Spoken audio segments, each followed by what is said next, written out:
Bonjour à tous et bienvenue à l'heure des pros. Avorter jusqu'au 9e mois de grossesse, c'est possible en France si la santé de la femme enceinte est en jeu ou si l'enfant présente des affections graves et incurables. On parle alors d'une interruption médicale de grossesse, IMG. Une loi votée au cœur de l'été le 1er août, loi qui est passée sous les radars, permet désormais un avortement en cas de détresse psychosociale de la mère. Résumons-nous, l'enfant à naître est en parfaite santé. La mère n'est pas en danger, mais des considérations psychiatriques, psychologiques, psychosociales feront que cet enfant ne naîtra pas. Cette loi doit passer devant le Sénat. Peu de réactions pour le moment, mais je le répète, peu de personnes connaissent cette loi, qui a été votée à 3h du matin en catimini cet été.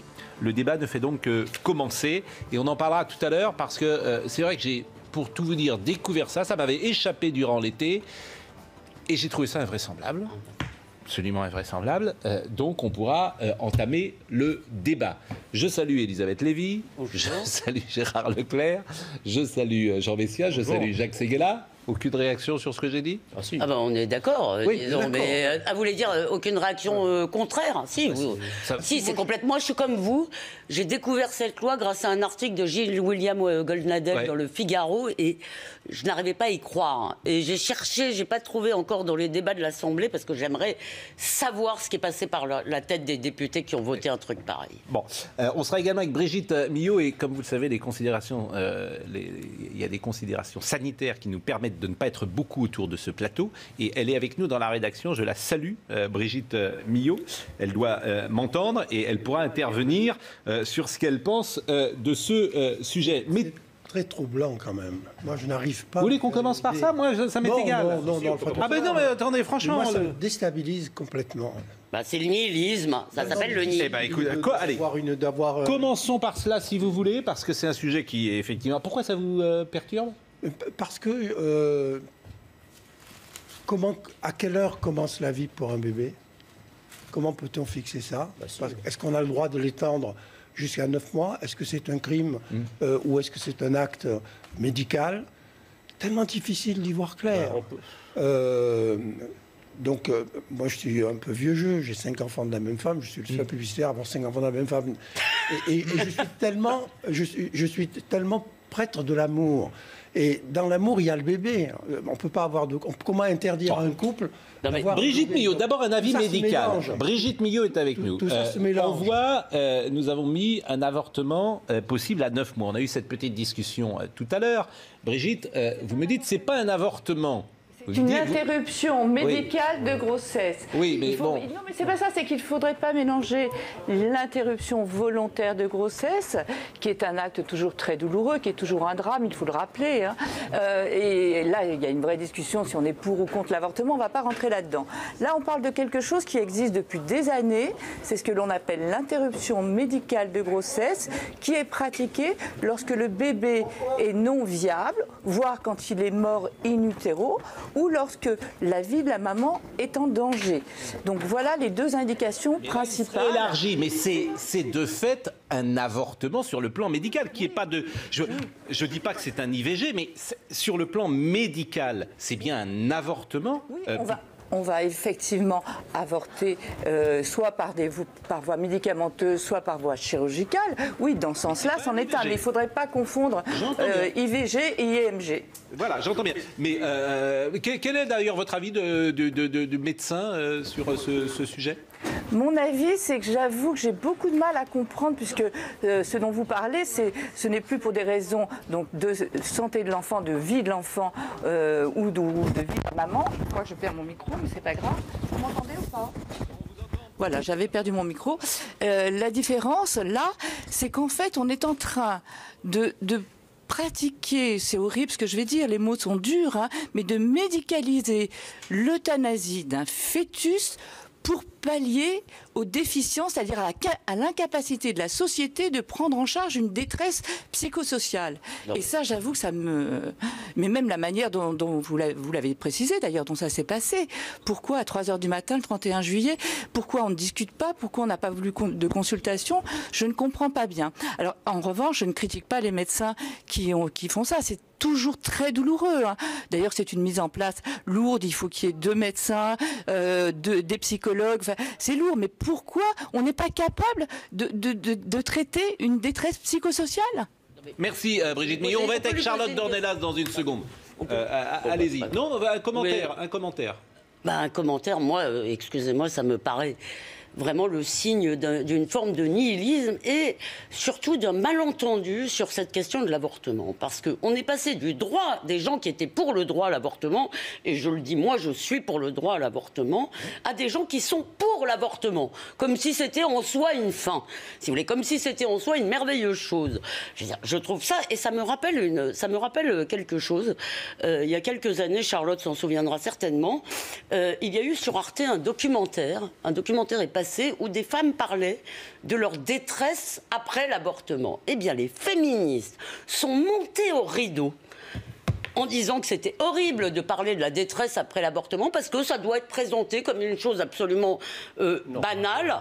Et là, excusez-moi, moi j'aurais voulu poser une question à Brigitte parce qu'elle elle veut pas juger les médecins. Moi, je me demande si vraiment des médecins vont accepter cet avortement pour raison psychosociale. Et juste, elle a dit, c'est parce que la société n'est pas capable de prendre en charge. Écoutez, on ne peut pas non plus tout attendre de la société. Je veux dire, je suis navrée, il y a 9 mois, le délai de l'IVG, c'est 16 semaines, je crois. Je veux dire, très bien. Bon, eh bien, je vous propose d'écouter le débat de l'Assemblée nationale qui date donc du 31 juillet. On va appeler Charlotte Dornelas, que vous connaissez, qui est un sujet qui lui tient à cœur. Elle est là d'ailleurs, Charlotte, je la salue. Mais écoutons ce qui s'est dit le soir à l'Assemblée nationale. Madame Battistel, 524. Précision d'insérer le péril pouvant résulter d'une détresse psychosociale nous semble extrêmement important parce que nous constatons trop souvent des interrogations et des divergences d'interprétation sur l'opportunité de prendre en compte cette détresse psychosociale parmi les causes de péril grave justifiant la réalisation du IMG. Parce que nous comprenons bien l'intention qui est la vôtre, que nous partageons évidemment les objectifs qui sont les vôtres. Le gouvernement adoptera une position de sagesse sur ces amendements, Monsieur le Président. Nous remercions le ministre de sa position de sagesse. Et si nous avons spécifié cette définition, c'est parce que c'est bien là où se posent les problèmes d'interprétation le plus souvent et qu'il y a des difficultés qui ont été relevées. Merci. Je vais mettre aux voix ces amendements. Avis sagesse de Monsieur le ministre, avis défavorable de Monsieur le rapporteur. Qui est pour? Qui est contre? Ils sont adoptés. Bon, ça a été voté en premier passage, ça va passer au Sénat. Moi, je vous dis que ça ira pas jusqu'au bout. Non, ça n'est parce que c'est. La velléité est quand même assez surprenante d'avoir ce type de mesure, parce qu'en réalité, c'est pas une interruption médicale, ce n'est plus une interruption médicale, en tout cas plus uniquement, c'est une interruption sociale ou psychosociale de la grossesse. Donc, si vous voulez, et là je rejoins ce qui a été dit, c'est que en fait, c'est la société de pallier la difficulté d'une femme à avoir son enfant, que ce soit sur une difficulté psychologique, que ce soit sur une difficulté sociale. Comment peut-on croire qu'en fait, assassiner un enfant, parce que c'est de ça qu'il s'agit, à 9 mois, un enfant est constitué. On peut avoir le débat sur les premières semaines, le droit à l'avortement, ça, il n'y a pas de souci. Mais à 9 mois, un enfant est déjà constitué, c'est déjà un être humain. Voilà, il va arriver. D'ailleurs, à partir de 6 mois, les prématurés sont à 95%. Ah non, mais il est clair que là, il n'y a même pas de... Il a un cerveau. Donc, si vous voulez, le problème, c'est de dire... Enfants naissent à 9 mois. Parce qu'il faut une interruption médicale de vie. Il faut décrypter les choses. C'est-à-dire qu'en fait, on dit à la femme enceinte, on lui dit... Tu n'es pas bien psychologiquement, tu n'as pas les moyens d'élever ton gosse, c'est pas grave, on va t'en débarrasser en quelque sorte. Moi, je suis contre ça. Et juste un dernier mot. La sacralisation de la vie dans notre société. Moi, je m'étonne que quand on dit, par exemple, un microbe trouvé sur la planète Mars, on dit on a trouvé la vie sur Mars, formidable. Et là, la vie, qu'est-ce qu'on en fait? On la tue pour des raisons. Alors, je voudrais savoir combien de personnes ça concerne, évidemment, et j'imagine c'est un nombre infinitésimal de personnes. Il y a eu très peu de cas. Charlotte Dornelas. Ça n'a pas été voté. Charlotte Dornelas, alors on connaît votre engagement, Charlotte, pour ces débats-là, et vous êtes une fervente catholique. Donc c'est un sujet qui a dû, évidemment, vous toucher plus que d'autres, peut-être. Bonjour. Bonjour. Alors, j'espère qu'il n'y a pas besoin d'être catholique quand même pour être un peu outré par la proposition. J'espère. Mais en revanche, je voudrais juste apporter une précision, c'est que vous disiez qu'effectivement, ça doit passer au Sénat et effectivement, ça pourrait être rejeté. Mais il faut quand même comprendre une chose, c'est que là, les députés proposent un amendement pour que cette détresse psychosociale soit définie. Elle est déjà évoquée par certains collèges de médecins au moment de pratiquer l'IMG.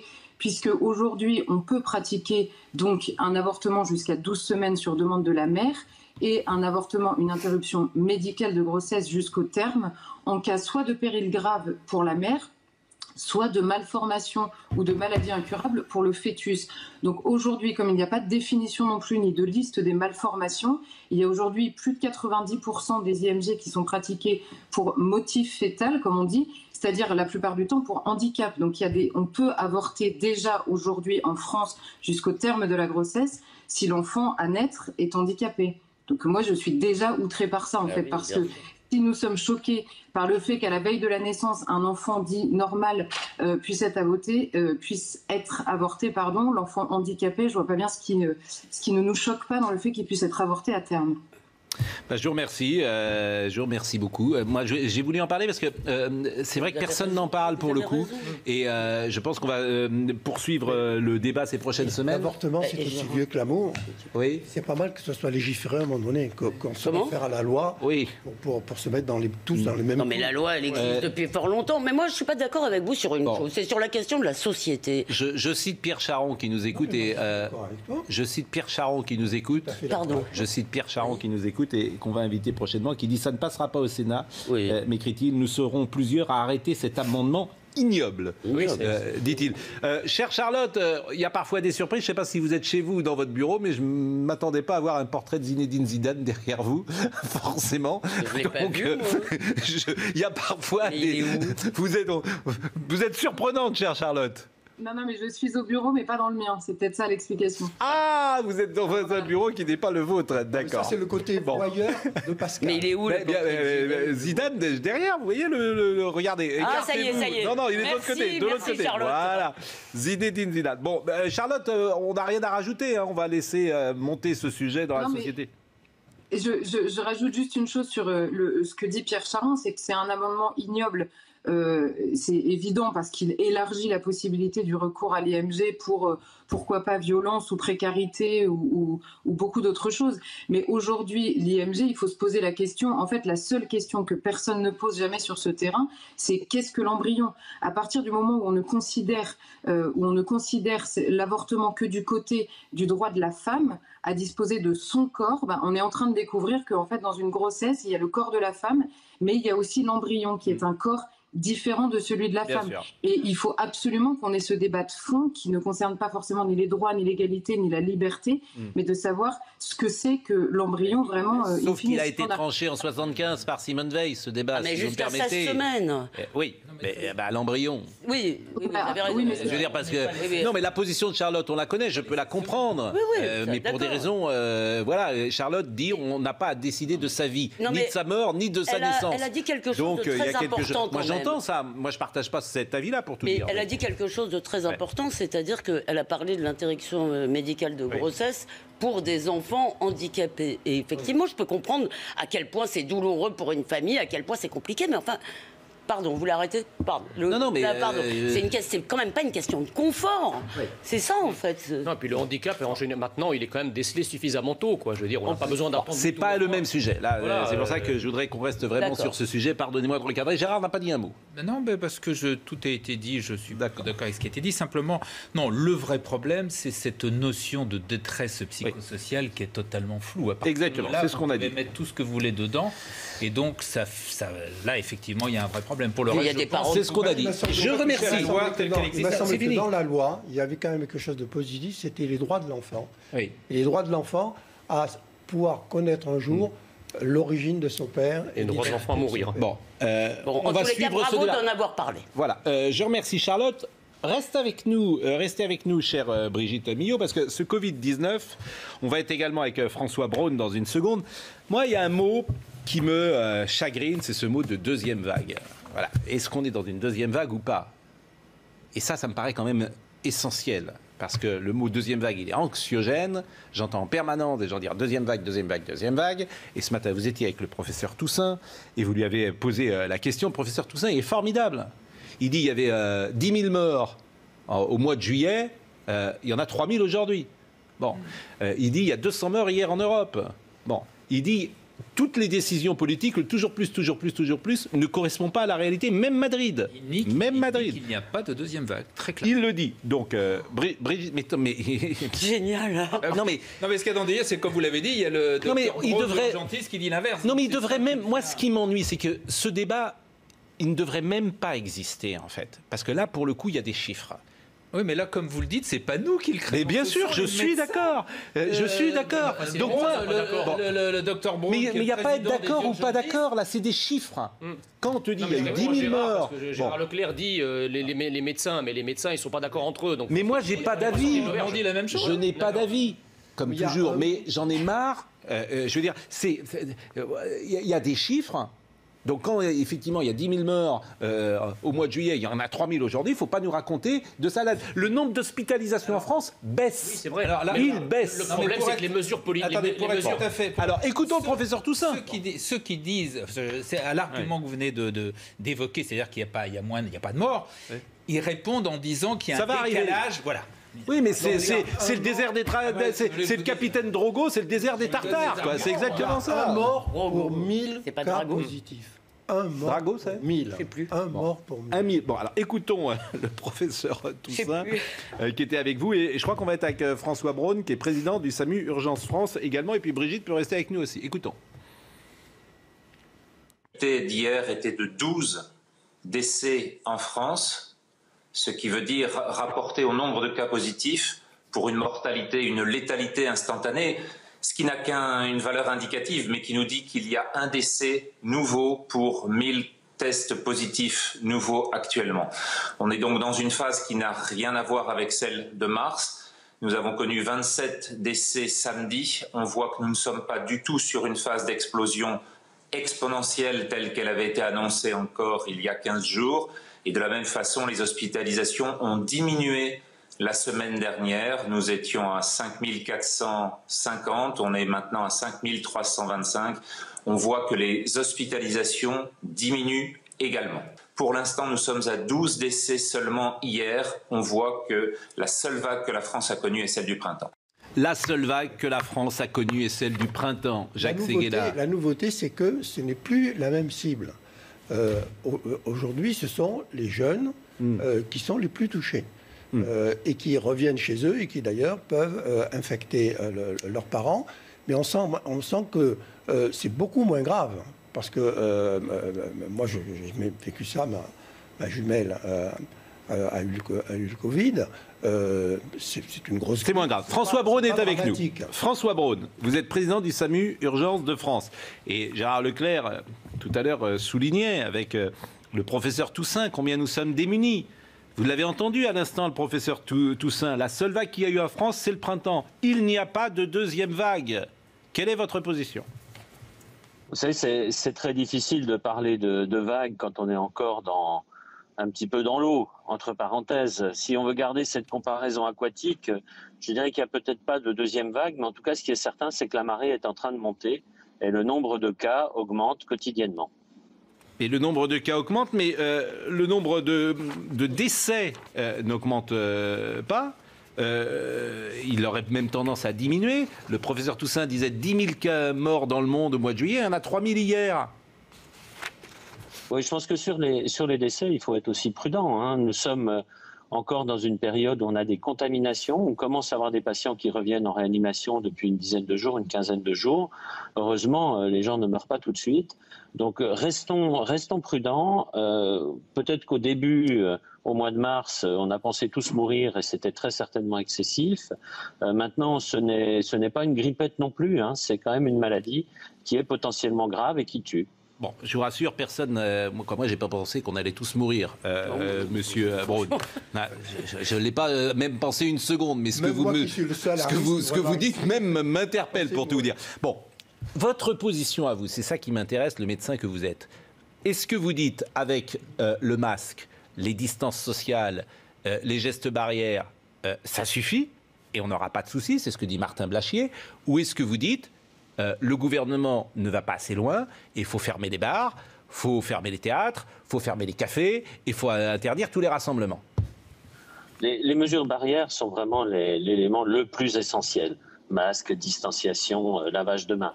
Après, lorsque ces mesures barrières ne peuvent pas être utilisées, ne peuvent pas être maintenues, bien sûr, il faut s'interroger sur diminuer les grands rassemblements, en particulier dans les zones rouges. Ça semble quand même le minimum. Mais là, c'est un peu flou ce que vous me dites. C'est quoi un grand rassemblement? Les théâtres les théâtres, c'est un grand rassemblement? Si vous avez un théâtre qui fait 500 places et que vous mettez 250 personnes, on peut imaginer que la distanciation est préservée. Si vous mettez 500 personnes, c'est probablement trop. D'accord. Les restaurants, il ne faut pas les fermer, selon vous? Non, il faut là aussi utiliser les mesures barrières, éloigner les tables. Finalement, c'est du bon sens, gérer cette épidémie. C'est avant tout du bon sens et de la responsabilité aussi individuelle. Et j'ai le sentiment qu'effectivement, les gens comprennent plutôt ça et qu'ils respectent les mesures barrières et qu'ils respectent le masque. Dans l'entreprise, c'est en tout cas ce qui se passe aujourd'hui. Oui, maintenant, pour se promener un petit peu, on se rend compte que c'est pas partout pareil. Et qu'on trouve des amas de personnes dans certains endroits, effectivement, dans des bars, dans des choses comme ça, où on peut s'inquiéter un petit peu. Alors c'est vrai que ça touche essentiellement les jeunes, on est bien d'accord là-dessus, mais les jeunes contaminent des personnes plus âgées, des personnes à risque, et c'est là qu'on arrive dans des situations compliquées. Bon, je rappelle quand même, parce que moi j'essaye toujours d'être positif, et je suis content, évidemment que je suis plus sensible à ce que dit M. Toussel, parce que c'est ce que j'ai envie d'entendre. Donc je l'entends bien, M. Braun, je suis comme tout le monde. J'ai un biais qui me fait mieux entendre des paroles positives que négatives. Mais hier, et c'est atroce pour évidemment, en tout cas c'est extrêmement dur pour les familles, c'est un calvaire et c'est une détresse sans doute très grande, mais il y a eu 12 décès en France. 12. Oui, ça n'a pas de commune mesure avec ce que nous avons vécu début mars. Ah oui. Quand je vous disais qu'on craignait tous mourir, il faut voir la situation que nous avions dans le Grand Est, et en particulier en Alsace et en Moselle, n'avait rien à voir avec ce qui se passait ailleurs. Ça a vraiment été une situation qui nous a marqués. Peut-être pour ça, nous ne voulons pas du tout revivre cette situation et nous sommes peut-être un peu trop ou un peu plus prudents que les autres. Mais mon message ne se veut pas du tout négatif. Le message est de dire restons vigilants, restons prudents et appliquons les mesures barrières. Bon, et puis alors, vous êtes urgentiste. Bon, là, c'est pas vous qui conduisez en ce moment, Monsieur Braun. Bon, mais vous, non. Bon, vous êtes un urgentiste, mais vous mettez pas votre ceinture, donc finalement de sécurité. Donc je trouve que finalement, je trouve que c'est pas mal finalement, parce que même vous, voilà, le risque de la vie il est là, et c'est pas moi qui vais vous blâmer de cela, mais on voit que vous êtes en train de conduire dans Paris. Un petit mot d'Elisabeth Lévy. Excusez-moi, docteur Braun, je reviens sur ce que vous avez dit sur on avait peur de tous mourir, mais en fait, est-ce que les médecins et les politiques n'ont pas créé une atmosphère exagérément anxiogène, même pendant la première? Est-ce qu'il n'y a pas une posé 50 000 fois cette question, oui, mais Elisabeth. C'est la discussion qu'on a. C'est que pour beaucoup de monde, cette crise initiale a été virtuelle parce qu'elle n'a pas été vécue en direct. Je peux vous garantir que pour les gens qui étaient sur le terrain, c'était extrêmement difficile. Moi, il me semble qu'il y a une sorte de maladie, j'appelle ça la covidite, qui est un mal qui répand la torpeur. Ce que les gens n'ont plus la même envie, ça se voit très nettement par exemple dans la vie professionnelle, ils n'ont plus la même envie de mordre, peut-être cette soupape de sécurité qui manque, mais j'ai vu dans les chiffres, c'est épouvantable. Le temps de sommeil est passé à 6h40 par nuit. Or, il faut un minimum de 7 heures pour arriver à bien dormir, et c'est mieux 8 heures. Les cauchemars sont passés à 75% de... Mais d'où vous sortez vos statistiques de cauchemars? Il y a des études sur les cauchemars en France. Oui. Je remercie Monsieur Braun. 50%. Je remercie. Il y a 10 ans. Oui, mais enfin, c'est pas 90%. Il y a 90% de tapis de yoga qui se sont achetés. Ça veut dire qu'il y a une... Mais quel Mais oui, il y a un vrai traumatisme psychosociologique des gens. Je remercie Monsieur Braun. Je remercie Monsieur Braun, qui est finalement assez rassurant. Vous êtes dans Paris, là, et on peut saluer quand même c'est extra. Je le dis à chaque fois, mais la révolution FaceTime, c'est extraordinaire quand même. Ce qui nous permet aujourd'hui de faire des émissions comme on n'aurait jamais fait il y a 1 an ou il y a 2 ans. Vous allez où, là, Monsieur Braun? Vous allez travailler? Oui, je vais un peu travailler et voir le ministère de la Santé pour discuter justement de la préparation de l'hôpital. Vous le saluez pour nous, soyons pas trop inquiets ou anxiogènes, plus exactement. Mesure de bon sens, vous l'avez dit, c'est un mot qui revient régulièrement désormais en France, le mot bon sens, on a réhabilité le bon sens, donc moi j'en suis plutôt content. Et je remercie Monsieur Braun. Brigitte Millot écoutait. Brigitte, un petit mot de conclusion avant de laisser passer une page de pub. Ce qui serait bien, c'est peut-être aussi de revoir la stratégie des tests, parce qu'on affole avec un nombre de cas positifs, mais on n'est pas sûr qu'ils soient réellement positifs.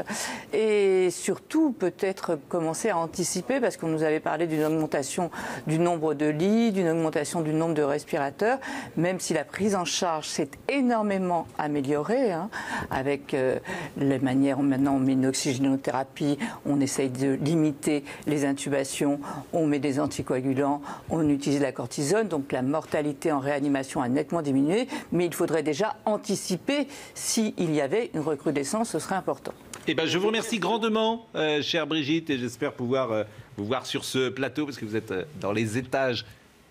Nous respectons évidemment le protocole sanitaire. On va marquer une pub. On va être avec Jacques Bouteau, qui est l'adjoint Europe Écologie Les Verts de Paris-Centre, maire de Paris-Centre. Il nous dira s'il revient un petit peu sur ce qu'il a dit sur le Tour de France. On parlera d'Éric Dupond-Moretti, on parlera de Jean Lassalle. Tu es au courant que Jean Lassalle a garé sa voiture dans la Lune, il a garé sa voiture sur une voie de chemin de fer. Donc ça se fait pas. Et puis vous vous souvenez... Non mais vous êtes au courant de cette affaire. Vous n'êtes pas au courant de ça? Attendez, et il a dit, j'ai trouvé une place miraculeuse, je prends en arrivant, je n'ai pas, mais alors pas du tout pensé au train, et c'est vrai, je me suis garé sur le passage à niveau. Il a dit également, ils sont gentiment venus me chercher pour sortir ma voiture. Quand ils m'ont dit ça, j'étais totalement surpris. Sur place, le train est à l'arrêt, je me suis platement excusé auprès des passagers. Tout le monde a été très gentil. Et il a dit encore, soit dit entre nous, si j'avais un chauffeur comme beaucoup d'homologues de mon rang, ça n'arriverait pas. C'est le bon sens. Bon, et on parlera, vous vous souvenez du film Le Tatoué avec Jean Gabin et Louis de Funès. Eh bien, on a un tatoué qui était dans la matinale ce matin, qui est un instituteur, et vous nous direz ce que vous pensez. À tout de suite. On va être dans une seconde avec Monsieur Jacques Bouteau, il est peut-être déjà là d'ailleurs, qui est adjoint Europe Écologie Les Verts de la mairie de Paris, et il nous dira s'il maintient ses propos sur le Tour de France. Mais j'en ai assez de cette société, cher Jacques. Et là, il y a encore quelque chose, je ne vais pas me mettre en colère, et ça vous concerne vous directement. Barbara Pompili, ministre de la Transition écologique, préparerait un projet de loi pour interdire les pubs à la télé sur les véhicules à moteur thermique. Non mais oui, mais vous riez, mais cette société, je vous assure, on va... Moi j'en ai ras-le-bol, c'est que vous en avez marre de la société. Mais vous n'en savez rien. Vous n'en savez rien. C'est-à-dire que les pubs que vous avez faites, on va citer pour Citroën, magnifique, avec la voix d'un célèbre chanteur, dont un des frères est présent ici. J'aime. Bon, les véhicules à moteur thermique, les fast-food. Elle veut faire une loi pour ne plus faire de la pub pour les fast-food parce que c'est pas bon pour nous. Les offices de tourisme des départements éloignés comme la Guadeloupe et la Martinique, parce qu'on doit y aller en avion. Oui. Mais tous les jours, je dis qu'on monte en un niveau. Je veux dire. On va plus loin dans la connerie. Je l'ai dit il y a 15 jours, mais on est chez les fous. Madame Pompili, je ne sais pas si le gouvernement nous écoute. Le Nutella, elle veut faire une publicité pour interdire le Nutella. Mais ces gens, mais dans quel pays on va terminer, les amis? Au moment. Non, mais d'abord, c'est pas la société. Excusez-moi, c'est les écolos. Mais je répète, là, il y a des gens qui sont devant leur poste, mais ils disent c'est pas vrai. Si c'est vrai, Madame Pompili veut faire une loi pour ne pas faire de la pub pour le Nutella. Donc voilà, on mais là, on va tous finir chez... Là-dessus, on peut discuter quand même, parce que malgré tout, sur l'obésité, moi je dis que c'est un gros problème de santé publique. Donc peut-être que... Comment ? Bien sûr. Non mais là, je vais... D'accord, à ce moment-là, vous interdisez aussi tout l'agroalimentaire, les plats industriels... Attendez, je n'ai pas fini, j'ai pas dit qu'il fallait interdire. Mais le vin, il faut l'arrêter le vin, il faut arrêter... Non, je dis juste que la question... Qu'est-ce que ça... La question... de l'obésité devient un vrai problème de santé publique. Aux États-Unis, c'est un énorme problème de santé publique. Je ne pense pas qu'il faille interdire. Mais je crois que... Mais est-ce qu'on pourrait interdire... La bêtise ? Est-ce qu'on pourrait interdire d'interdire ? Est-ce qu'on pourrait interdire... Mais est-ce qu'on pourrait... Moi, il y a des choses qui sont beaucoup plus graves que ça, vous voyez, à mes yeux. C'est-à-dire que les programmes débiles... Ah, mais oui ! Des télévisions, parfois... Je suis d'accord.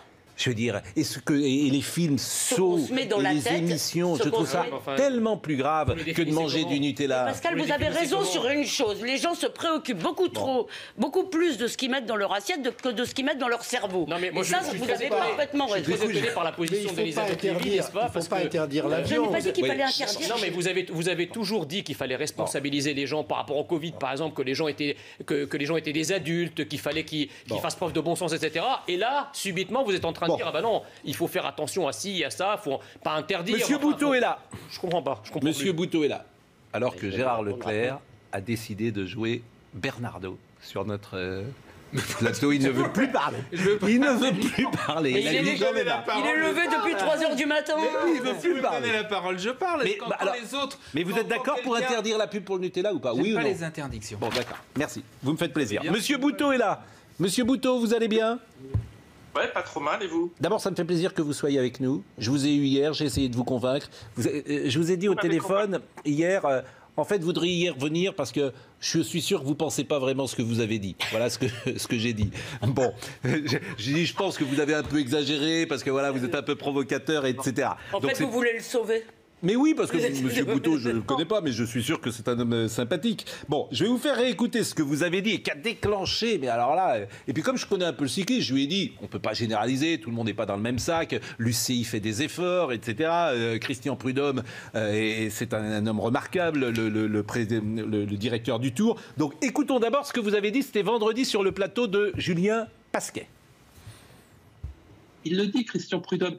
Il dit, il y a 35% de chômeurs, on ne va pas leur donner du boulot, on va leur faire regarder le Tour de France et leur filer des goodies. Il leur file des gadgets inutiles, il leur vend du spectacle, n'empêche qu'on ne leur donne pas de boulot en attendant. Bon. Et en attendant, ils restent calés devant leur télé à rêver à des exploits de type hyper dopé, qui ne gagnent que parce qu'ils se font changer leur sang dans des cliniques. Bon, ça, c'est pas bien, Monsieur Bouteau, parce que c'est pas vrai.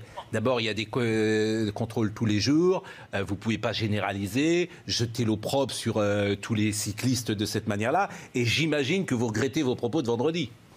Je vais dire très franchement, Pascal Praud, je ne suis pas pour interdire le Tour de France. C'est clair. C'est ma limite. En revanche, je crois que le Tour de France doit se réformer.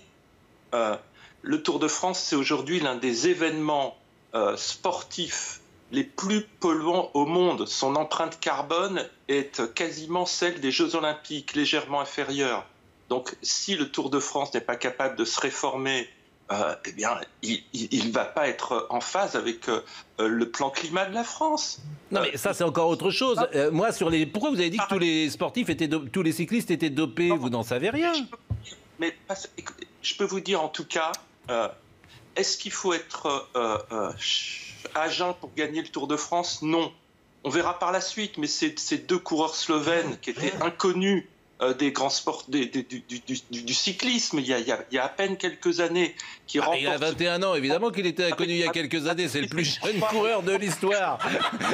Je veux dire, il y a bien un moment, il a 21 ans. Je veux dire, mais pourquoi vous dites qu'il est dopé? Enfin, c'est ça qui est fou, vous n'en savez rien. Et en fait, non seulement c'est très grave de dire ça. Il va vous faire un procès. Mais pourquoi vous en voulez au Tour de France, qui est la plus belle publicité qu'un pays puisse faire? Il y a plusieurs milliards de téléspectateurs sur l'ensemble du Tour de France qui a la très bonne idée de chaque fois mettre en scène la France, ce que nous avons de plus beau tous en commun. La France de Pernod. Bon. Comment on peut en vouloir à ça? Deuxièmement, que vous vous battiez en disant, si vous disiez tout simplement, je demande à M. Poutot, je demande que le maximum de véhicules soient des véhicules électriques ou demain des véhicules à hydrogène. Là-dessus, je vous suis, bien sûr. Moins on polluera, mieux ce sera. Bon, cours. Mais n'essayez pas d'abattre le Tour de France. Bon, répondez, monsieur Boutot, parce que vous dites empreinte carbone, vous dites dopé, mais répondez sur dopé d'abord. Pourquoi vous dites qu'ils sont dopés? Ça, vous ne me répondez pas à ma question, ça fait 3 fois que je la pose. Greg LeMond, il a gagné 5 Tours de France, il a fallu combien de temps avant qu'il soit déchu de ses titres? Mais il a fallu combien de temps? Il a fallu plusieurs années. Vous parlez de qui? Greg LeMond. Non, mais c'est pas Greg LeMond, c'est Lance Armstrong. Mais attendez, laissez-moi terminer mes phrases. Et qui sont déloyales par rapport aux cyclistes français notamment, qui sont probablement beaucoup plus clean parce qu'il y a de la patriotisme maintenant. C'est extrêmement grave. Est-ce que la direction du Tour de France fait tous les efforts nécessaires? La réponse est oui, je vous l'ai dit hier au téléphone. Mais monsieur Chanteur est là. Et figurez-vous que monsieur Chanteur peut vous répondre parce que Pascal Chanteur, il est président de l'UNCP, l'Union nationale des cyclistes professionnels français, et vice-président du syndicat mondial. Donc il veut vous répondre parce qu'il est en colère. Je vous propose d'écouter monsieur Chanteur. Mais écoutez, attendez, monsieur Boutot, ne parlez plus là, parce que c'est monsieur Chanteur qui vous répond. Monsieur Chanteur vous répond. Tout d'abord, bonjour à vous tous et merci de nous donner la parole, parce que nous avons bien sûr entendu les propos que ce monsieur a pu tenir à notre rencontre. Je ne vous cache pas que les coureurs, les suiveurs, beaucoup de public sont atterrés par ces propos injurieux, diffamants, tenus de la part d'un membre politique. Donc ça fait déjà quelques semaines que le Tour de France est attaqué par des membres de ce parti. Ça a commencé à Rennes, à Grenoble, à Lyon, pour finir à Paris de la plus belle des manières. Alors tantôt nous sommes des machistes, tantôt nous sommes des pollueurs, tantôt nous sommes des dopés, tantôt nous sommes des tricheurs, parce que ce monsieur a tenu ses propos, vous l'avez mis en exergue, que tous les coureurs du Tour de France étaient des coureurs dopés. Je viens d'entendre que monsieur Greg LeMond l'était, alors que je pense qu'il a dû se tromper de coureur parce que Greg LeMond ne l'a jamais été. Mais c'est totalement méconnaître les dossiers et ça me fait peur, parce que si ce monsieur connaît les dossiers, parle des dossiers du cyclisme, comme certainement il parle des siens politiquement, je comprends pourquoi nous en sommes à ce niveau aujourd'hui. Donc nous, quand je vois les propos que ce monsieur a pu tenir à l'encontre de Christian Prudhomme, je me dirais qu'au pire, au mieux ils sont malveillants et au pire ils sont fallacieux. C'est triste. C'est triste parce que Christian Prudhomme n'a jamais tenu les propos qu'on lui rapporte.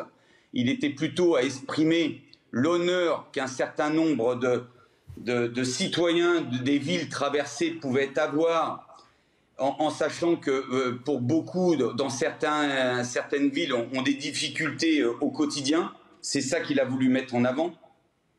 Sur le dopage, vous l'avez très bien dit, il y a énormément de choses, sur la lutte antidopage, il y a énormément de choses qui sont faites depuis des années, que ce soit les contrôles au niveau de la FLD, que ce soit les contrôles au nom de l'AMA, l'Agence mondiale antidopage, que ce soit les bilans biologiques. Ça veut dire qu'aujourd'hui, les coureurs sont suivis depuis pratiquement plus de 15 ans. C'est-à-dire que quand on parle d'un Pogačar aujourd'hui, il a son bilan biologique qui est fait depuis une quinzaine d'années. Donc, il ne peut pas... ans.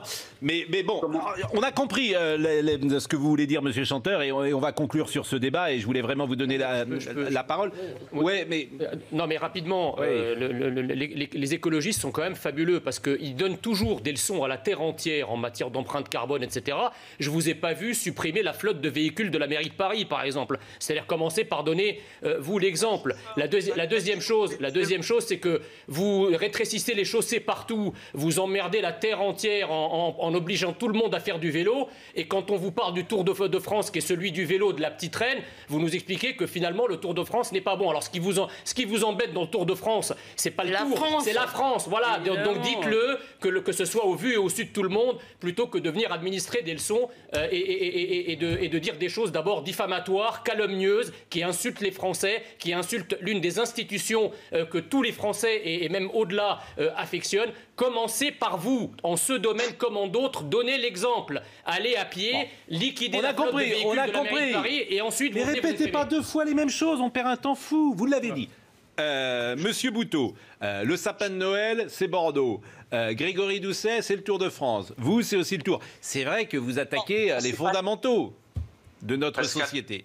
Et moi, je suis désolé, je vais devoir répéter un petit peu. Je ne remets pas en cause le Tour de France, qui est un événement populaire auquel j'adhère. Vous savez, moi, contrairement à ce que dit l'interlocuteur précédent, j'ai pas de chauffeur et j'ai pas de voiture. J'ai refusé d'avoir un chauffeur et une voiture quand j'étais maire et je roule à vélo tous les jours. J'aime le vélo, je pratique le vélo. Pas de souci, mais ce que je vous reproche, c'est d'avoir stigmatisé.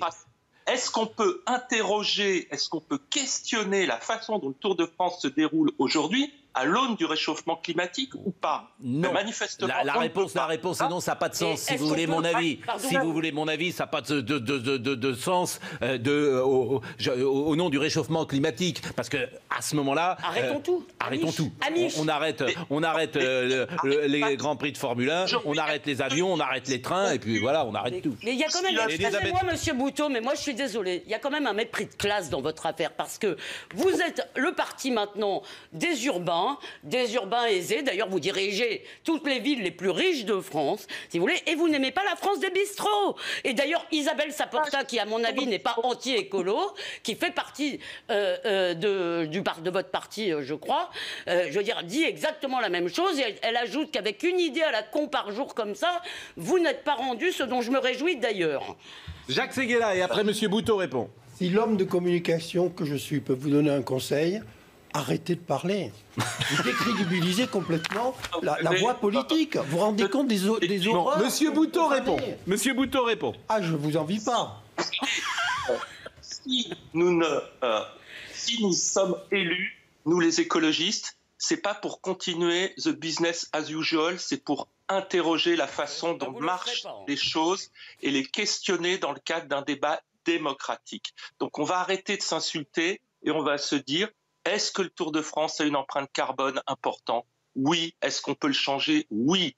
Est-ce que distribuer des gadgets qui se retrouvent disséminés dans la nature et qui génèrent 30 tonnes de déchets, une fois avec tout additionné, une fois le passage du Tour de France à la charge des communes, est-ce qu'on peut le changer? Est-ce qu'on peut mieux redistribuer la manne de ASO et du Tour de France? Christian Prudhomme, c'est ça qui m'ennuie. Et est-ce qu'on peut s'interroger mieux sur la question du dopage et faire mieux pour que ce soit loyal et que les coureurs qui sont propres, parce qu'il y en a, ne soient pas en situation d'être... C'est terminé. C'est l'écologie peut à jouir. Hein. C'est terminé, monsieur. C'est terminé, monsieur Bouteau. Vous ne pouvez pas l'entendre. Mais si, je veux bien l'entendre, mais c'est tous les jours. Vous voulez interdire aussi, j'imagine, la publicité pour les voitures à moteur thermique. Mais moi, je suis pas ministre de l'écologie. Moi, je m'appelle pas Barbara Pompili. Adressez-vous à elle. Oui, mais vous êtes écolo. Donc... Je veux un Tour de France propre écologiquement et propre au niveau sportif. Voilà. Eh ben merci. Est-ce qu'on peut l'interroger? Manifestement, non. L'empreinte carbone des écolos, vous en faites quoi, monsieur? Alors, vous avez une empreinte carbone, non? Non, c'est pas le meilleur argument. Bon, je remercie monsieur Bouteau. D'abord, il est venu. Il ne s'est pas dégonflé, si j'ose dire. Et ce qui est important quand on est un cycliste. Merci, monsieur Bouteau. Chacun aura pu, là encore, se faire son avis. C'était un petit peu tendu. Merci également, monsieur Chanteur. On va pouvoir, nous, si on veut conclure ce débat... Gérard, peut-être on sent quand même qu'il y a... Comment dire? Et c'est vrai aussi pour le Covid et ça... Il y a des gens pour qui c'est toujours plus. Et le sentiment que j'ai, c'est que ça ne sera jamais assez. C'est-à-dire que si on met un doigt dans cet engrenage, c'est toujours plus. Lampe à huile. On en est à l'empreinte carbone du Tour de France. Je dirais pas tout à fait ça. Je pense que, bien évidemment, on a raison de poser la question du dopage, on a raison de poser la question de l'empreinte du Tour de France, empreinte écologique pour le Tour de France comme pour le reste. De toute façon, il faut poser ces questions-là. Simplement, de là à dire qu'il faut interdire le Tour de France, c'est une Pardonnez-moi, c'est des phrases qui veulent rien dire. Si, je vous explique. Et deuxièmement, il faut quand même dire, ce qui est vrai, c'est que le Tour de France est pleinement conscient de ces questions-là et que Prud'homme, notamment, a commencé, le Tour de France a déjà considérablement évolué dans ce sens-là. Donc il faut peut-être dire qu'il faut encore aller plus loin. Eux en sont d'accord. Mais de là, faire le lien entre ça et dire il faut arrêter le Tour de France, on marche sur la tête, c'est tout. Ils n'aiment pas la France d'avant. Ils n'aiment pas le monde d'avant. Ça devient le parti de la table rase. Et ils nous enquiquinent aussi parce qu'il y a des jolies filles qui embrassent les coureurs. Alors maintenant, on doit hurler au machisme parce qu'une jolie fille embrasse les coureurs. Non, mais vous vous rendez compte. C'est aussi les écolos. Non, mais vous vous rendez compte que la mairie de Rennes, qui me paraît la mairie de Rennes, la mairie de Rennes qui me paraît bien aussi furieuse sur ces terrains-là, a refusé d'accueillir le départ du Tour l'année prochaine. Tout le monde, évidemment, tous les Rennais sont vraiment hors d'eux. Ces gens ont un problème avec la culture populaire et la France, à vrai dire, et ça c'est incontestable, c'est la France de Pernaut. Ils n'aiment pas la France de Jean-Pierre Pernaut. Les écologistes sont en train de tuer l'écologie. C'est les Verts d'ailleurs, c'est pas les écolos, c'est les Verts. Les différents. Les Verts sont en train de tuer l'écologie. Si on pousse la logique à l'extrême, attendez, si on pousse la logique à l'extrême, le fait même de vivre a une empreinte carbone. Le fait de sortir de chez vous, de marcher, arrêtons de respirer. Alors exactement. Donc en fait, si on va au bout de cette logique, il faut arrêter de vivre. Une réflexion sur l'empreinte le carbone. grand combat qui nous attend, c'est justement le combat contre le réchauffement.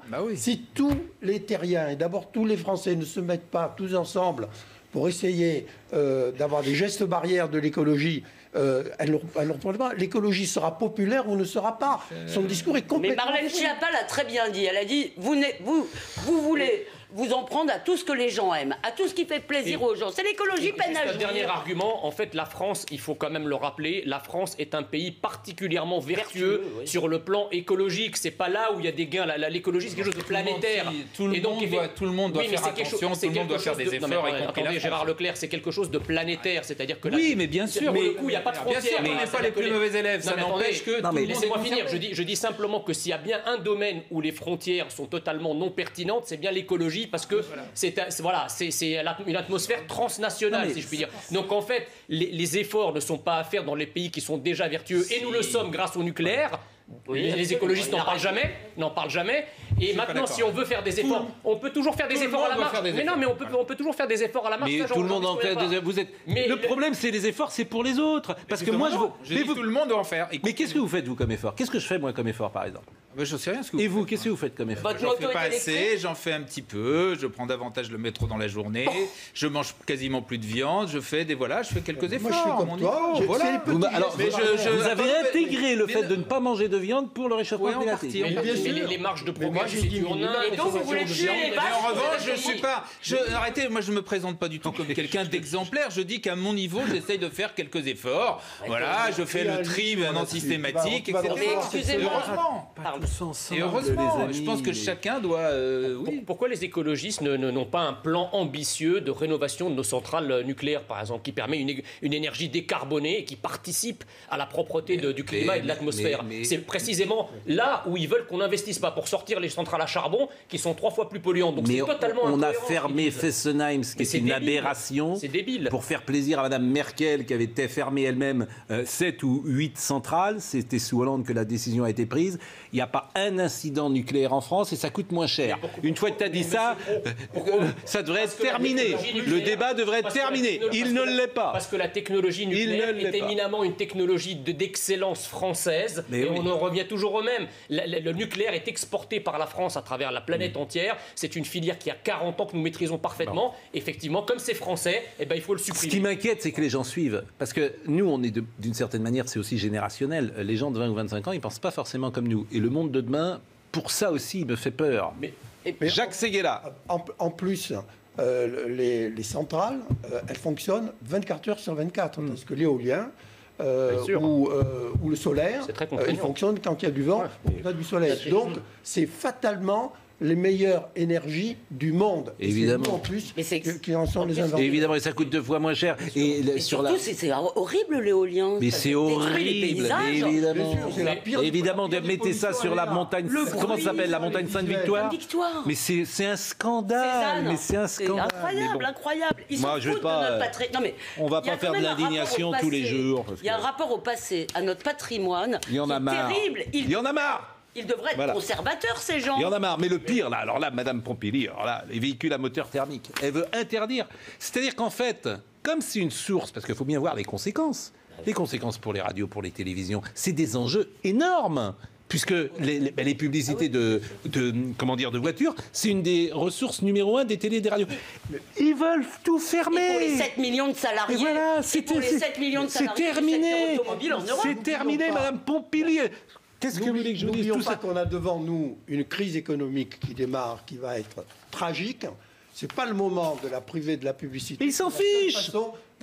Mais c'est ce qu'a dit M. Bouteau. Le Monde d'hier, il s'en fiche. L'argent, en fait, la vérité, c'est que Europe Écologie Les Verts n'a pas réussi avec le communisme ce qu'ils veulent faire avec l'écologie. Oui, c'est détruire la société capitaliste. C'est ça la vérité. C'est les Khmers verts. Voilà. Alors pas tous. C'est des gens pas tous. Gauche, mais c'est les Khmers verts. Parce que justement, donc disons-le. ils disent en plus, l'une des critiques qu'ils ajoutent, c'est qu'en plus ça fait des profits et ça ramène des avis. Il y a des actionnaires. Salaud de capitaliste. Quelle horreur. Salaud de capitaliste. Quelle horreur. Mais vous vous rappelez, je vous avais dit il y a quelques semaines, au moment où le Tour de France démarrait, je vous avais dit qu'ils sont contre la France et vous m'avez repris. Et j'avais raison. Bon, on va parler de Dupond-Moretti. Non, mais c'est vrai, c'est insupportable. Je trouve qu'on a monté d'un cran depuis de cette rentrée. Je pense que vous mélangez un petit peu de choses. Vous mélangez un certain nombre de. Effectivement, il faut penser en termes de réduction de CO2. Je pense qu'il y a une vraie réflexion écologique à avoir. Vous confondez ça avec. Mais je confonds rien du tout. Mais c'est pas les outrances, Barbara. Attendez. De certains. Mais c'est eux qui donnent des Mais on n'est plus dans l'outrance, on est dans une ministre de la transition écologique. Elle est. Attendez. Tout ce qui est Gérard, s'il vous plaît. Gérard, s'il vous plaît.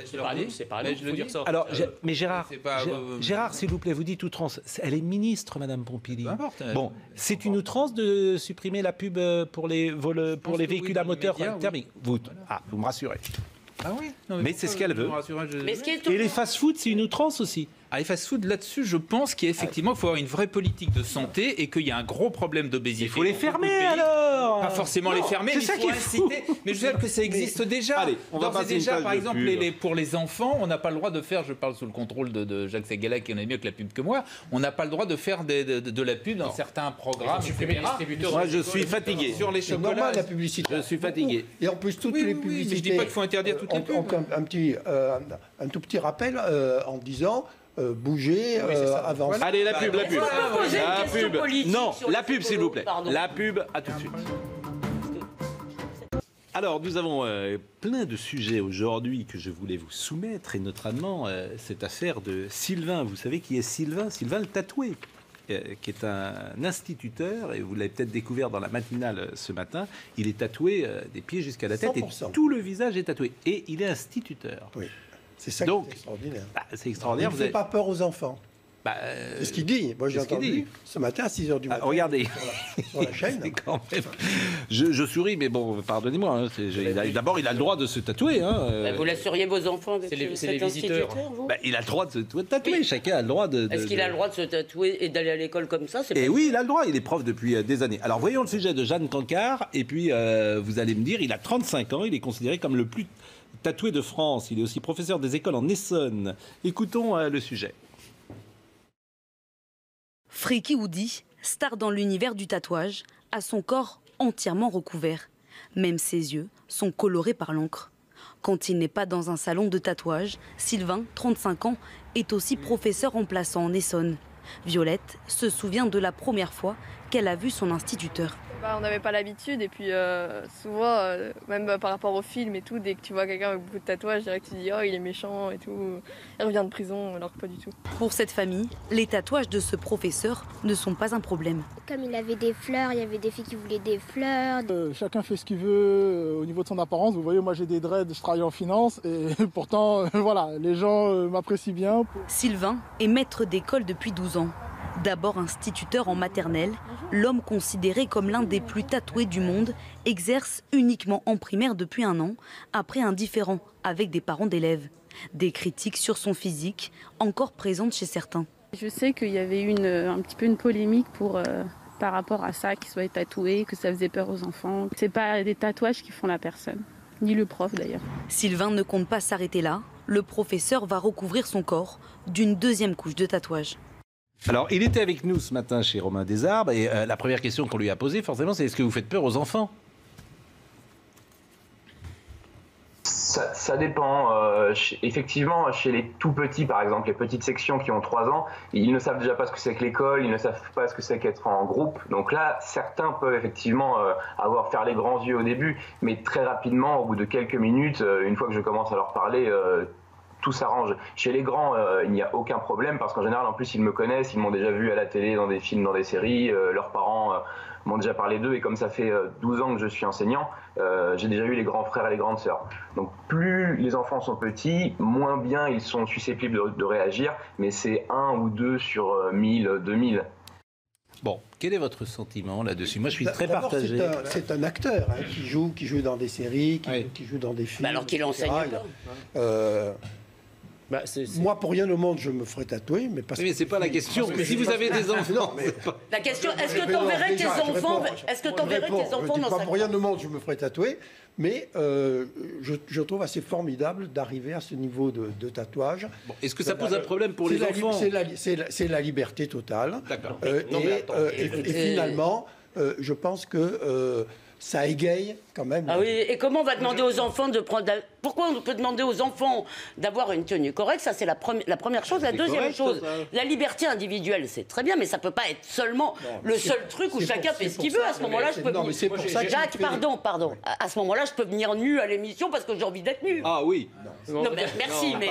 Non, mais ce que je veux dire, c'est qu'à un moment, on ne peut pas juste se fonder sur « il a envie », c'est son droit, c'est joli ou c'est pas joli. C'est pas illégal. On ne peut pas interdire le tatouage. Il y a dans les règlements intérieurs des écoles, il y a quelque chose qui dit qu'on doit avoir une tenue correcte. Le problème, c'est que l'école est le lieu du savoir. Donc il y a une certaine forme à adopter pour pouvoir transmettre le savoir. On ne vient pas déguisé comme The Mask, comme Jim Carrey à l'école en prétendant enseigner, parce que forcément, il y a un respect de l'école. Et d'ailleurs, je rejoins Jean-Michel Blanquer il y a quelques jours quand il a, recommandé que les jeunes enfants, les jeunes adolescents viennent avec des tenues correctes, parce qu'à l'école, on n'est pas dans la rue et on n'est pas chez soi. C'est un lieu de transmission du savoir qui doit être respecté comme tel. Et là, vous trouvez qu'il ne respecte pas le Mais moi, j'ai savoir rien contre les tatouages. Effectivement, dans la rue, chez lui, il fait ce qu'il veut. Mais là, il est en face d'un public. Et donc vous interdiriez?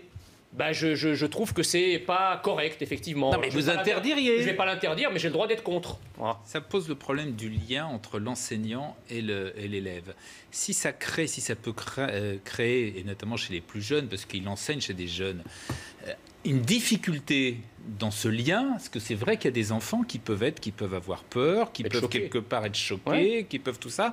Ça pose un problème. On ne peut pas dire que ça pose pas de problème. C'est pas le rôle d'un enseignant, c'est pas le rôle de n'importe qui d'autre dans la société. Il dit lui-même que oui, je sais bien, mais il reconnaît quand même que ça pose un problème. La question n'est pas de faire peur. Il n'a aucun gosse jamais. Mais Jacques, la question n'est. Il y a la peur, il y a l'autorité, il y a tout. C'est pas la question de la peur, c'est que c'est complètement. Ça divertit complètement. De quoi parlent les élèves dans cette classe, d'après toi? Voilà, c'est dire de quoi ils parlent.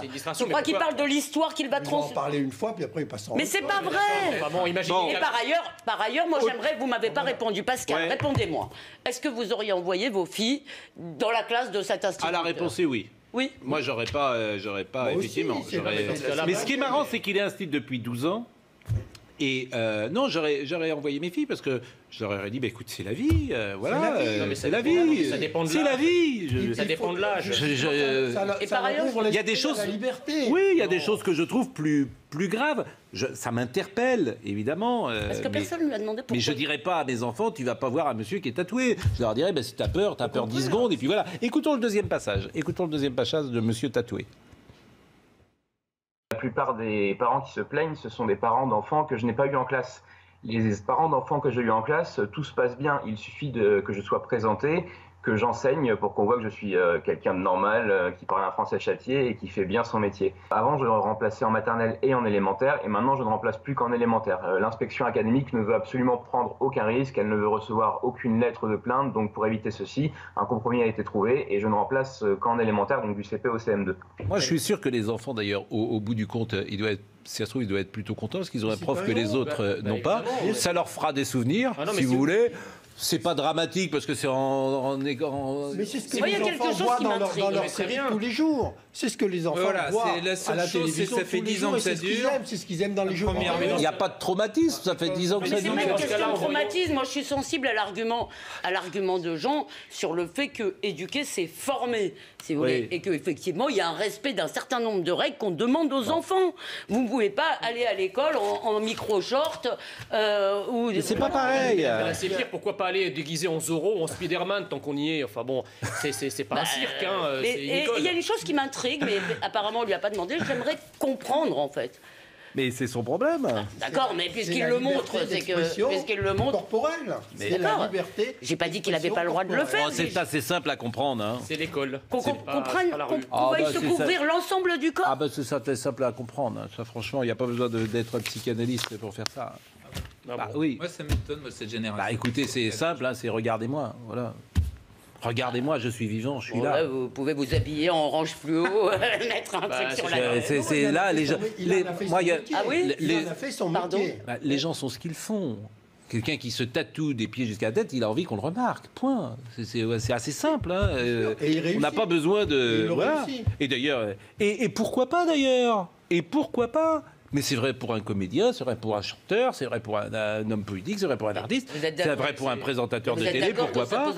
Chacun a envie parfois qu'on le remarque. Oui. Certains prennent le tatouage, d'autres font du stand-up, le troisième fait de la politique, le quatrième... Puis il y a des gens qui n'ont pas du tout envie qu'on les remarque dans la vie. Il y a de plus en plus... Et ils sont contents de traverser la vie sans que personne ne les remarque jamais. Alors, il y a de plus en plus de tatouages. Et ils sont aussi... Il y a de plus en plus de tatouages. Et généralement, ces gens-là, à mon avis, sont, plus heureux. Ceux qui ne veulent pas qu'on les remarque. Je pense, ouais. C'est quand même l'éducation nationale. Dans sa peau de tatouage. C'est quand même l'éducation nationale. Écoute, il y a eu une histoire. Pardon. Écoute, j'ai l'impression d'être maître d'école. Quand quelqu'un parle, vous pouvez pas ne pas parler. Est-ce que c'est possible? C'était lancé en même temps. Voilà pourquoi. Mais non, c'est Jean qui parle. Oui, ce matin. Ce que j'étais en train de dire, je dis que c'est le ministère de l'Éducation nationale. C'est une forme d'éducation et non pas seulement d'instruction. Donc il y a une forme d'exemplarité à la fois au fond. D'accord, mais vous l'avez dit 10 fois aussi. Non, je l'ai pas dit. Je l'ai pas dit. Et exemplarité, est-ce que c'est exemplaire d'être tatoué ou pas? Justement, c'est pour ça que la question se pose. Alors vous êtes en cravate, c'est exemplaire pour vous, mais pour l'autre, oui, parce qu'il y a quand même des codes de bienséance dans une société qui ont été définis par l'histoire, par les dernières années. Voilà. Moi, je ne vais pas déguiser en Superman dans mon boulot. Un peu de tolérance, pour le coup. Exactement. La tolérance, il y a des maisons pour ça. Oui, mais pas à l'école. Oui, mais je crois que vous l'avez dit. Gérard, un mot de... Gérard, il est effondré, Gérard. Pas du tout. Mais vous avez passé un mauvais week-end? Excellent week-end. Pourquoi mais non, mais je ne vais pas vous me donner la parole, je m'exprime. C'est le seul discipliné, en fait. Je ne répète pas, je suis un bon élève. Exactement. Je n'interromps pas les autres. Et en plus, vous faites... Quand quelqu'un dit quelque chose de frapper au coin du bon sens, j'approuve. Je peux lui donner un conseil pour finir. Oui. Il veut refaire un tatouage sur son tatouage. Ça risque d'être horrible. Je pense qu'il faut s'arrêter là. La peinture ne doit pas aller plus loin. Jean-Pierre Versini est avec nous. Cher Jean-Pierre, est-ce que vous êtes tatoué? Vous êtes un avocat célèbre? Oui, non, d'abord je ne suis pas célèbre, ensuite je ne suis pas tatoué, parce que ce n'est pas ma génération, j'imagine. Ah, voilà, vous êtes... Bon, vous avez écrit un bouquin, là, qui sort. Alors, j'ai vu hier, vous êtes extraordinaire, il y avait une double page dans Le Parisien sur vous. Vous êtes, quand vous dites que vous n'êtes pas... Vous n'êtes pas célèbre, il y avait vous avez une double page qui racontait votre itinéraire et puis ce livre qui va sortir bientôt. Le 24 septembre, si vous voulez. Bon, et qui raconte votre itinéraire personnel. Un peu. Bon, comme vous ne voulez pas en parler, on va parler d'autre chose. Mais je vous ai fait venir pour qu'on parle d'Éric Dupond-Moretti. Parce qu'Éric Dupond-Moretti, ce matin, d'abord, on attend sa prise de position parce qu'il veut réformer l'École nationale de la magistrature. Et il a raison. Il a raison. Bon. Et puis, il est surtout sur tous les fronts, puisqu'il a attaqué le PNF. si j'ai bien compris. Alors,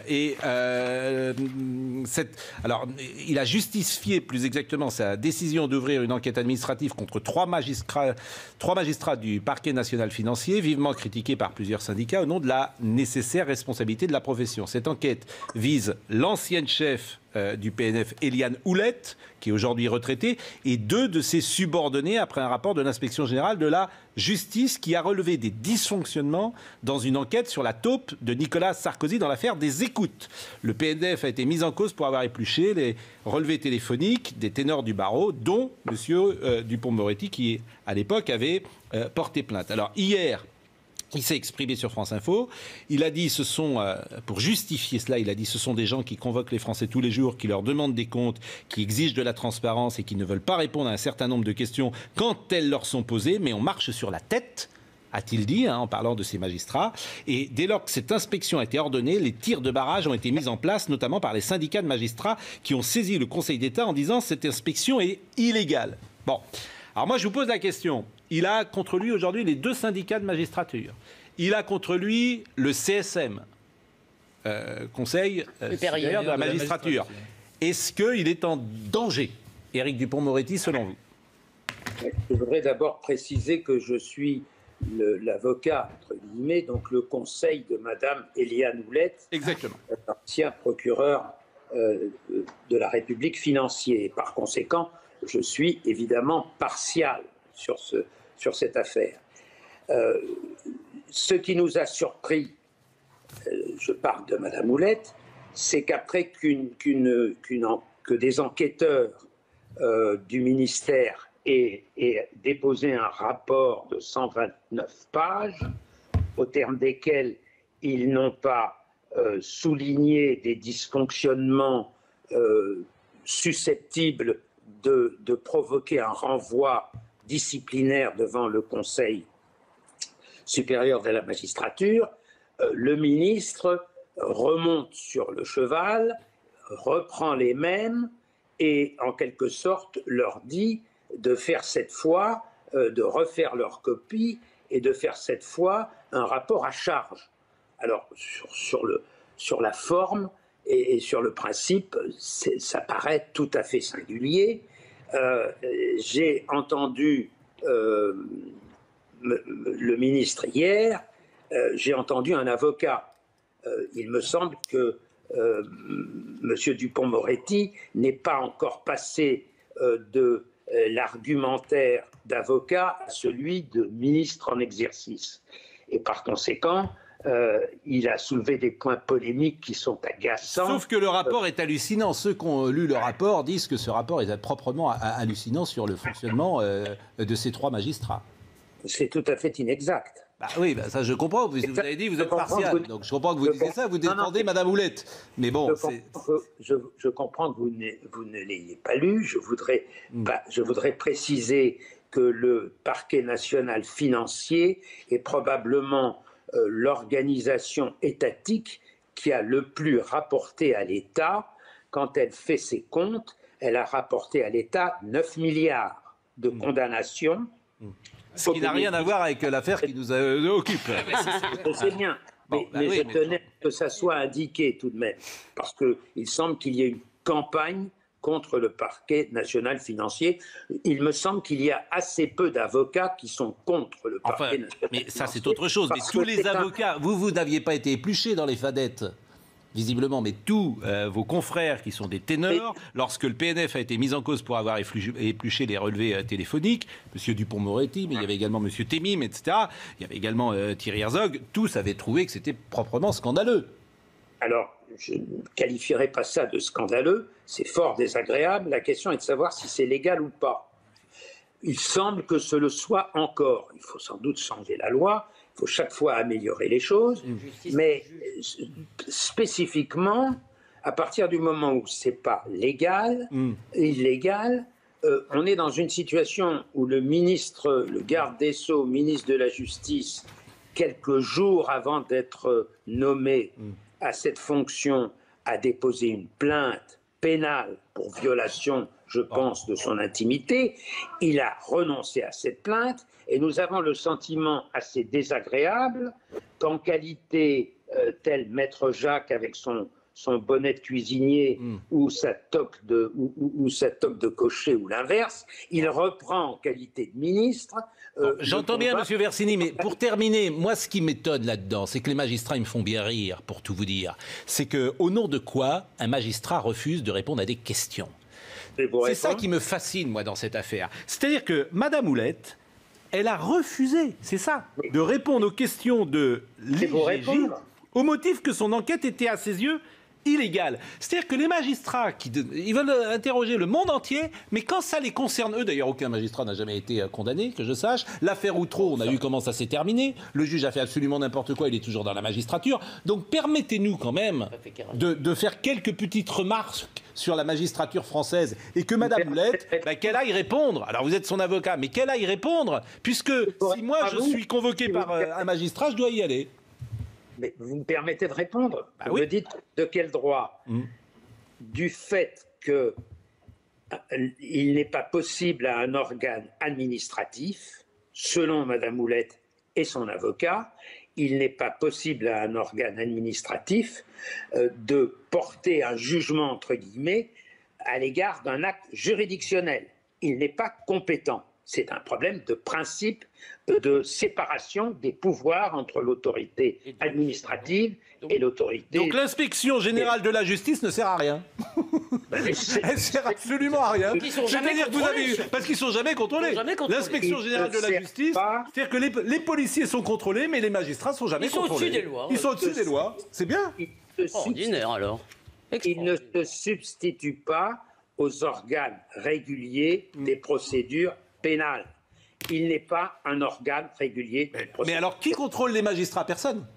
Mais si, bien sûr. Ils sont contrôlés. Ils sont contrôlés d'abord par la hiérarchie, en fait, tout ça. Oui, d'accord. Donc, en fait, ils ne sont pas contrôlés. Quoi. Mais dans un acte, à l'égard d'un acte juridictionnel, il n'y a pas la possibilité pour un organe administratif. J'ai compris. Bon, chacun se fera son opinion. Je vous remercie. Vous avez d'abord toujours le sourire. Vous êtes un excellent avocat, Maître Versini. Un petit commentaire de... C'est formidable. Moi, je trouve qu'elle n'y aille pas. C'est une discussion qui est tout à fait passionnante parce qu'on pointe deux problèmes auxquels il n'y a pas de solution. Le premier, c'est celui effectivement de l'inspection, donc que les juges peuvent refuser. Donc, dans ce cas-là, supprimons les inspections. Et le deuxième, c'est celui des fadettes, où tout le monde reconnaît à l'évidence que regarder les fadettes des avocats, c'est quand même, ça pose un vrai problème de remise en cause de la confidentialité, etc.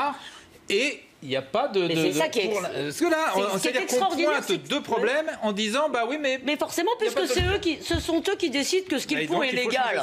Donc on tourne en rond. Dans l'affaire Fillon, il y a quand même... C'est pas vrai, c'est la loi qui décide. Bah oui, mais excusez-moi, il y a quand même un problème. Il y a eu quand même un certain nombre de problèmes qui ont été portés à la connaissance du public dans l'instruction de l'affaire Fillon. On n'a toujours pas de réponse. Monsieur Versini, est-ce que vous savez combien il y a de plaintes par an déposées contre les magistrats? Il y en a 4000. Est-ce que vous savez combien de magistrats ont été condamnés en France sous la Ve République? Aucun. Non, mais permettez-moi de vous rappeler que les magistrats ne peuvent pas être condamnés parce que c'est l'État qui est condamné. Oui. Statutairement, un magistrat, personnellement, ne peut pas être condamné. C'est génial comme une petite fille. Vous avez... Il ne peut pas être condamné personnellement pour un acte même anormal. Et je connais des juges d'instruction, j'en ai poursuivi. Mais j'ai poursuivi des actes J'entends bien.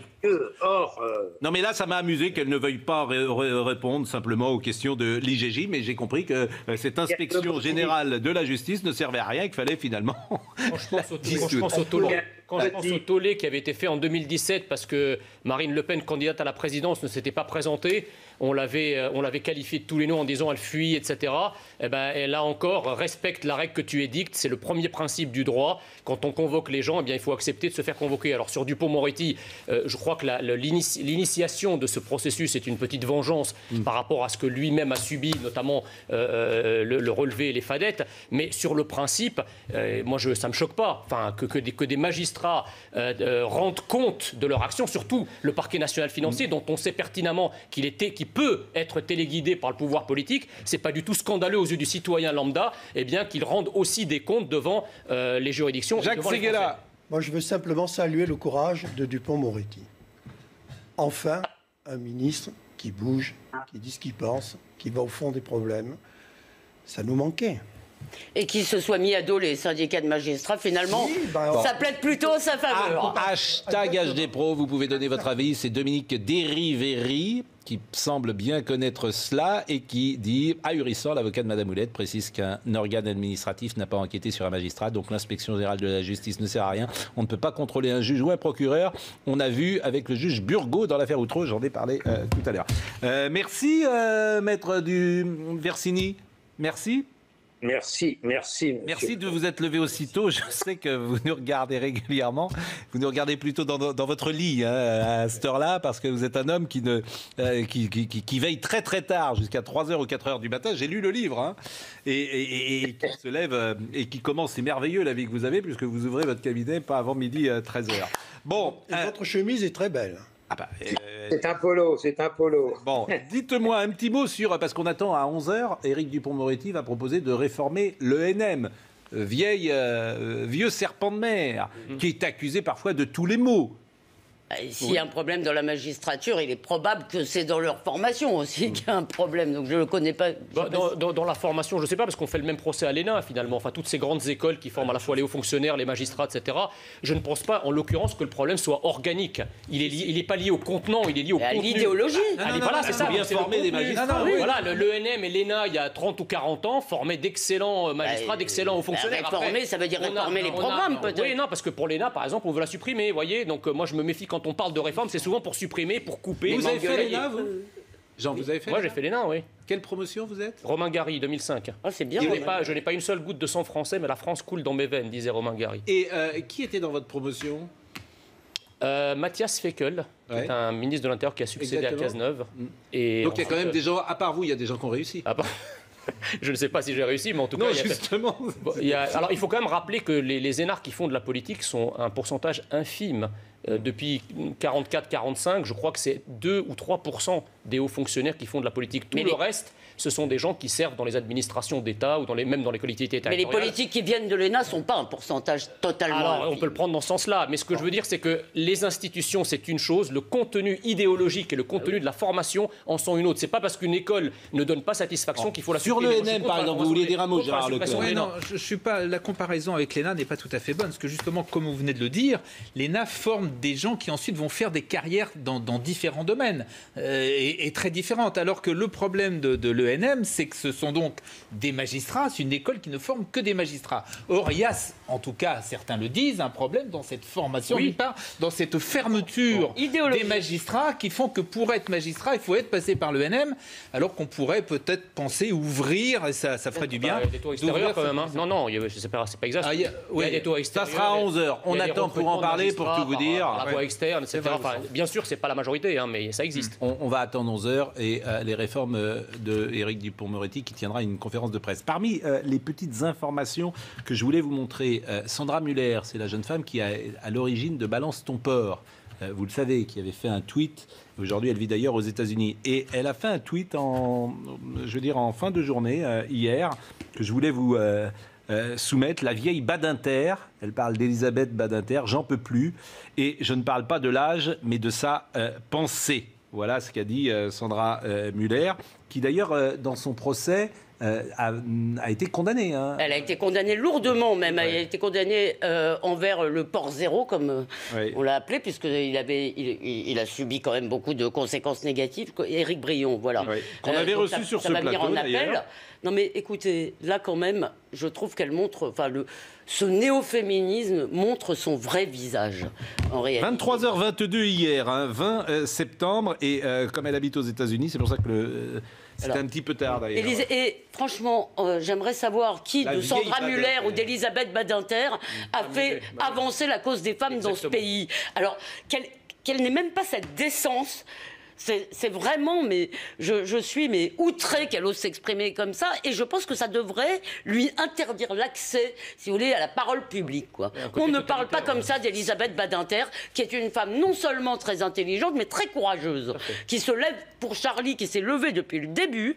Je veux dire, je suis horrifiée, qu'on puisse lui manquer de respect à ce point. Le néo-féminisme est un totalitarisme. Avec toi, je suis abonné, puisque bien sûr que... donc c'est mon grand adversaire, mais mes chapeaux. Il y a une... Mais c'est inadmissible que l'on puisse... C'était la fille de Marcel Bleusten-Blanchet, Elisabeth Badinter, qui avait fondé évidemment Publicis. Non, mais il y a une dérive du néo-féminisme qui est... Comment se fait-il qu'il n'y ait pas une sanction quand on a dit de telles bêtises? Mais moi, c'est marrant parce que ça fait plusieurs fois que je dis sur ce plateau, pour les féministes d'aujourd'hui, les pires ennemis, c'est précisément Elisabeth Badinter et sa génération. Parce qu'il y a une grande différence. C'est ça qui me frappe. C'est incroyable d'ailleurs. Grâce à qui elles sont là? C'est la génération de Simone Veil. Contrairement aux féministes historiques, il y a dans les néo-féministes une espèce de haine de l'homme, il faut dire les choses, et une promotion d'ailleurs de l'homosexualité, d'être lesbienne, etc. Il y a le livre de et donc je pense que ça pervertit largement leur message et leur action. Le féminisme était l'amour des femmes, le néo-féminisme est la haine des hommes. Quand Alice Coffin... La haine du désir, d'ailleurs. Quand Alice Coffin... Pour paraphraser Romain Gary, puisqu'on en a parlé tout à l'heure. Quand Alice Coffin, celle qui a accusé Christophe Girard, etc., on arrive à dire « Je ne me marierai pas parce que je ne veux pas être une femme battue, et je ne veux pas avoir d'enfants parce que je ne veux pas qu'ils soient violés », c'est-à-dire... Considérer que les hommes, n'importe quand, ce sont d'abord des violeurs et des criminels et des violences, quelque part, on marche sur la tête. Deux petits sujets pour terminer. D'actualité, un mariage à Bron qui a mal tourné. Vous êtes au courant sans doute, Ariane Pollard. Une voiture enflammée dans la rue. La scène se déroule en pleine journée à Bron, à proximité de la mairie. Quelques heures plus tôt, en début d'après-midi, un mariage dégénère avec une série d'incivilités. Le cortège était extrêmement bruyant, c'était à la fois klaxon, à la fois également aussi, il y avait des rodéos, il y avait des personnes aux fenêtres des voitures, donc c'était à la fois un problème d'ordre public et puis également aussi c'était extrêmement dangereux puisqu'il y a régulièrement des accidents. Les quelques 70 invités sont priés de rester à l'extérieur de la mairie. La tension monte. Donc il y a eu des échanges d'insultes, d'intimidations envers mon adjointe. La célébration s'est faite le plus rapidement possible. Et là, à ce moment-là, il y a eu des personnes du cortège qui ont voulu pénétrer de force dans l'enceinte de la mairie. Insultes et bousculades teintent la cérémonie. Le soir, des heurts éclatent dans le quartier de Parilly, à Bron. Au moins 7 voitures sont incendiées. Pompiers et policiers sont la cible de tirs de mortier d'artifice. La municipalité dénonce ces incivilités récurrentes à l'occasion des mariages. On en est à l'ensauvagement du mariage. Qu'est-ce que l'on va respecter demain ? Mais Jacques, le plus beau jour d'une vie, même souiller ça. Mais arrêtez de stigmatiser, de faire des amalgames. Ce sont des gens qui se marient dans le vivre ensemble et la convivialité. Vous savez pas qui s'est marié, vous êtes gonflé. Bah, attendez, mais vous plaisantez ou quoi? Vous avez vu, qui peut se marier comme ça, à votre avis? À chaque fois, c'est pas la première fois. Si vous voulez, ce genre de scène se répète régulièrement. Vous avez des informations? Oui. Oui, ce genre de scène se répercute. Et ça, c'est mais c'est pareil. Non, mais attendez. Non, mais vous savez qui était dans ce mariage? Non, je ne sais pas qui était dans ce mariage. Mais enfin, quand on voit ces scènes-là, on a quand même peu de chances de se tromper quant à l'origine. Mais pourquoi Vous voulez dire que c'est pas la noblesse bretonne? Non, mais j'adore. Mais vous n'en savez rien. Une accusation gratuite. Mais non, on a souillé le mariage. Vous n'en savez rien, moi non plus. Une accusation gratuite, disons que. Vous n'en savez rien. D'accord. Alors donc c'est une extrapolation de l'expérience vécue. Donc c'est la bourgeoisie du 7e arrondissement qui fait flamber les bagnoles et qui fait des mariages forcés. Et qui insulte les élus, etc. D'accord, ok. Donc comme négation du réel, là on n'a pas mieux. Hein. Fabuleux. Parfois la bourgeoisie du 7e arrondissement fait autre chose et de beaucoup. Bah oui, autre chose. J'ai jamais dit le contraire. Autre chose. Parfois une criminalité à col blanc, etc. Moi j'ai pas de problème avec ça. Non mais là on sait pas. C'est toujours marrant parce qu'en voyant le on passe à la criminalité. En fait, en voyant le sujet, effectivement, on ne sait pas. Vous tirez des conclusions, on ne sait pas. Non mais d'accord. Qui ça concerne il faut pas s'aveugler. C'est toujours là. Et ça concerne des Français. C'est toujours la même rengaine, c'est-à-dire que il faut pas dire que toute l'immigration pose problème. Ah mais attendez, mais pourquoi le mot immigration est arrivé sur ce sujet? Attendez, il faut pas non plus s'aveugler sur le fait qu'une partie des problèmes viennent de l'immigration. Alors, des immigrants. Je veux dire, on sait pas, mais les rodéos, disons effectivement, la pratique du rodéo culturellement n'est pas une pratique de la noblesse bretonne. Et ce type de mariage, à supposer qu'il y a encore une noblesse bretonne. Et ce type de mariage, c'est les quartiers. Vous venez de le dire, mon cher Gérard. Et ce type de mariage, je suis bien placé pour en parler. C'est effectivement un mariage sud-méditerranéen. Voilà, c'est comme ça qu'on fait de l'autre côté de la Méditerranée. C'est comme ça que vous êtes mariés? Non, pas vraiment, non. Pourquoi vous êtes sud-méditerranéen, non, mon cher Gérard? Mais je suis venu d'ailleurs, mais je suis devenu d'ici. Voilà. Bon, alors, ce qui est mais alors, ils l'ont interdit. Hein, non, mais ce qui est amusant, c'est que qu'il y a eu des papiers partout, effectivement, et simplement, voilà, on ne sait pas davantage qui était concerné. Il ne faut pas stigmatiser. Tout commence avec la cérémonie qui a débuté avec plus d'une demi-heure de retard, et pour cause des participants étaient en plein rodéo, en grosse cylindrée, selon le maire. Mais ils sont tous au RSA. Ce qui est intéressant, justement, c'est ce que vous dites, c'est que personne n'a osé, effectivement, dire effectivement, d'aller un peu plus loin. Mais moi, je crois que c'est justement ça qui risque de créer des amalgames. Parce que, comme l'a répété Jean, je veux dire, évidemment, nous avons affaire à des minorités bruyantes, pour le coup. Mais ce qui jette le discrédit, c'est qu'on n'ose pas dire, effectivement. Mais c'est comme le type qui squattait la maison il y a une dizaine de jours. Là, on était sur ce plateau pour en parler. Il a fallu que lui-même, le propriétaire de la maison, dise que ces squatteurs étaient de la communauté maghrébine. Je cite ces termes. Donc, à un moment, si vous voulez ne pas reconnaître... Honnêtement, les squats, je ne suis pas sûr que ce soit un phénomène, là, pour le coup. Tout à fait. Mais ce que je veux dire, c'est que nier qu'une partie des problèmes provient de l'immigration, effectivement, pose problème. Et c'est là où on crée des amalgames. Voilà, mais ne ramenons pas tout à l'immigration, quand même. Pas tout. Le mariage, c'est l'amour, Jacques. Mais bien. L'amour. Le beau jour d'une vie. Bon. De la tienne, en tout cas. On va essayer d'avoir Jean Lassalle. Tiens, Jean Lassalle, on a essayé de l'appeler. Et alors, on est tombé sur son répondeur. Et je vous propose d'écouter Jean Lassalle. On va écouter ce répondeur. Bonjour, ici Jean Lassalle. Je suis présentement absent. Vous pouvez laisser votre message sur la boîte vocale ou alors appelez mon secrétariat au 05 83. Je ne manquerai pas de vous appeler. Je vous remercie. À très bientôt. Voilà, Jean Lassalle au téléphone. On va le réécouter tout à l'heure. Vous pouvez continuer à faire le Jean Lassalle. Vous avez qu'à faire les questions et les réponses. Alors, donc, le député Jean Lassalle s'est garé sur un passage à niveau en bloquant un train. L'élu centriste du Béarn est en retard pour assister au match de rugby de son fils. Il affirme ne pas s'être rendu compte de sa méprise et aucune amende ne lui a été envoyée. Bon, infligée. Bon, donc c'est un article du Sud-Ouest. C'était dans la Lune. Jean Lassalle se gare sur le passage à niveau. Dans la Lune, c'est joli d'ailleurs comme expression. Dans la Lune. Oui, il est lunaire d'ailleurs. Et voilà, je vous l'ai dit tout à l'heure, on va voir ce qu'il a dit. Il a dit, j'ai trouvé une place miraculeuse en arrivant. Je n'ai pas, mais alors pas du tout pensé au train. Et c'est vrai, je me suis garé sur le passage à niveau. Ici, Jean Lassalle, ils sont gentiment venus me chercher pour sortir ma voiture. Quand ils m'ont dit ça, j'étais totalement surpris. Sur place, le train est à l'arrêt. Je me suis platement excusé auprès des passagers. Tout le monde a été très gentil. Soit dit entre nous, si j'avais un chauffeur, comme beaucoup d'homologues de mon rang, ça n'arriverait pas. Ce qui n'est pas vrai d'ailleurs, parce que les députés n'ont pas de chauffeur. Les députés n'ont pas de chauffeur. Ils en avaient un. Bon, il est dans la Lune. Qu'est-ce que vous voulez que je vous dise ? On va essayer de le rappeler, Jean Lassalle, au téléphone. On va voir s'il décroche. C'est pas la même chose. On rappelle Jean Lassalle. Jean Lassalle, et on va voir si ça sonne, et on va voir. Jean Lassalle, et on met Jean Lassalle au téléphone. Jean Lassalle au téléphone. Oui, mais non, mais on ne l'appelle pas, on réécoute, on réécoute le message. Chère Marine, j'ai envie de le réécouter une deuxième fois. Donc, on réécoute. Moi, il fait mon bonheur quand même. Jean Lassalle est dans la Lune. Grave quand même, ça. Est-ce qu'on l'écoute ? Non ? Bon, on l'écoute pas. Bonjour, ici Jean Lassalle. Je suis présentement absent. Vous pouvez laisser votre message sur la boîte vocale ou alors appelez mon secrétariat au 05 83. Je ne manquerai pas de vous appeler. Je vous remercie, à très bientôt. J'aime bien la remarque de Jacques Séguéla, il a fait le Tour de France à pied, c'est sûr que s'il ne prenait qu'à pied, il n'aurait pas garé sa voiture. Mais même là-bas, ils ont des problèmes de stationnement. Je veux dire, même là-bas, c'est terrible. Bon, écoutez, voilà. C'est un lundi qui s'achève. Demain, c'est septembre. Demain, c'est quoi ? Demain, c'est mardi. Oui, demain, c'est mardi. Demain, reste avec nous. Demain, c'est mardi. Non, mais c'est l'été qui s'achève. On est le 21 septembre. Aujourd'hui. Oui. Et demain, à 15h34, nous changeons de signe, puisque Balance rentre en... Demain, Balance rentre dans le soleil, ou je sais pas quoi. Ah oui. C'est le dernier jour de la Vierge aujourd'hui.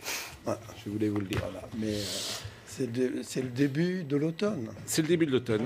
Et puis après, ce sera l'hiver. C'est ça qui est beau. C'est l'été qui s'en va. Je pense que les gens sont contents de nous regarder là. Je trouve que c'est ce que nous avons dit quasiment de plus intelligent. En tous les cas, c'est sûr que c'est Audrey, Missiraka était à la réalisation. Aujourd'hui, alors Audrey Missiraka, on la salue parce qu'elle commence ses débuts de réalisation. Bienvenue. Et bienvenue. Bon courage. Donc elle a été, j'imagine, parfaite. C'était Rémi qui était à la vision. Au son, c'était Julien Parouti. Évidemment, Marine Lançon avec nous. Et Anna-Lisa Capellini était là aussi. Je salue Tendre Pensée pour... Moi, on m'a dit que pendant qu'on parlait, on filmait nos chaussures. Ouais. Donc j'ai eu un coup de fil en disant fais gaffe à tes chaussures parce qu'elles sont plein écran. C'est vraiment très intéressant ce que vous avez à nous dire ce matin. Je vous remercie Jacques, c'est vraiment très très bien. Tendre pensée pour Laurence Ferrari que nous embrassons tendrement et qui sera de retour sans doute demain. Mercredi, je crois. Demain soir, a priori. Ah oui, c'est ça, demain soir. L'info se poursuit sur CNews avec Jean-Marc Morandini.